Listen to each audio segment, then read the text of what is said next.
তো আমরা দেখতে পাচ্ছি এখন নগর কীর্তন করছে এখানে সামনে পরে দেখুন নগর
তো দেখতে পাচ্ছেন এখানে এখানে কীর্তন করছে। তো কীর্তনের সঙ্গে কিন্তু সবাই এখানে নৃত্য করছে। আপনারা কিন্তু এখানে নৃত্যতে অংশগ্রহণ করতে পারেন।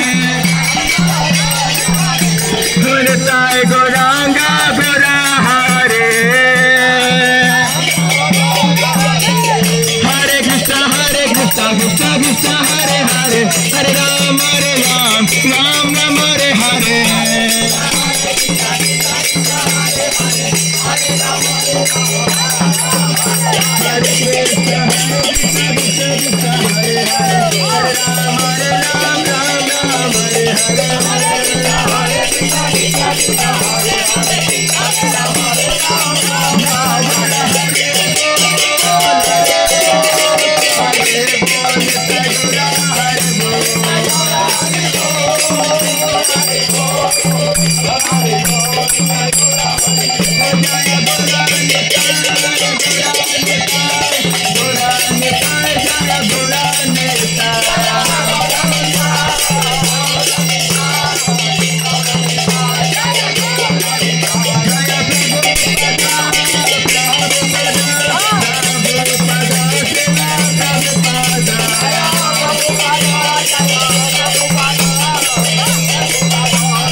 प्रेमानंदे हरि हरि बोल हरे कृष्णा सबाई दो हाथ तुलें सबाई दो हाथ तुलें सबाई बोलें हरे कृष्णा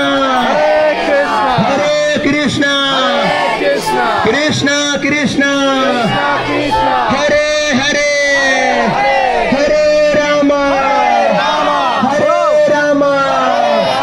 राम राम हरे हरे प्रेम नाम संकेतन गति भक्तवृंद की प्रेमानंदे हरे राम राम राम राम हरे हरे प्रेम नाम संकेतन की वेद गो भक्तवृंद की हिताय गो प्रेमानंदे हरे हरि बोल আমরা আর কীর্তন করবো, আগে যাবো, যার কাছে সময় আছে যোগদান করতে পারে। তো এইরকম সব নাম সংকীর্তন করতে এবং নৃত্য করতে কিন্তু এখানে চলে আসতে হবে মায়াপুরে। তো এরকম দেখতে পাচ্ছি সব জায়গায় যাবে, এখান থেকে ঘুরতে থাকবে, নগর কীর্তন করবে। তো এরপরে আমরা সামনের দিকে আবার যাবো। তো এখানে আমরা দেখতে পাচ্ছি কীর্তনে সবাই নৃত্য করছেন। তো এখানে দেখতে পাচ্ছেন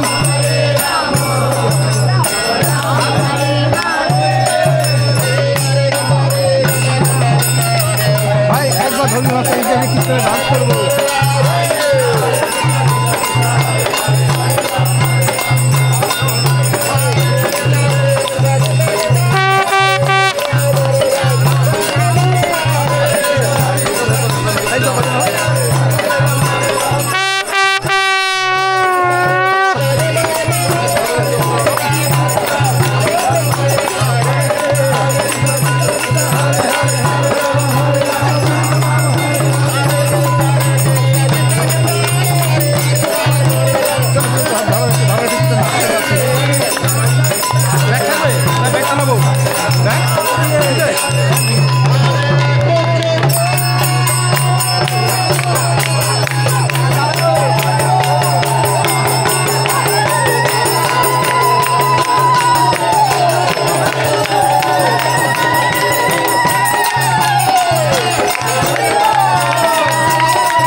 দিকে যাবো।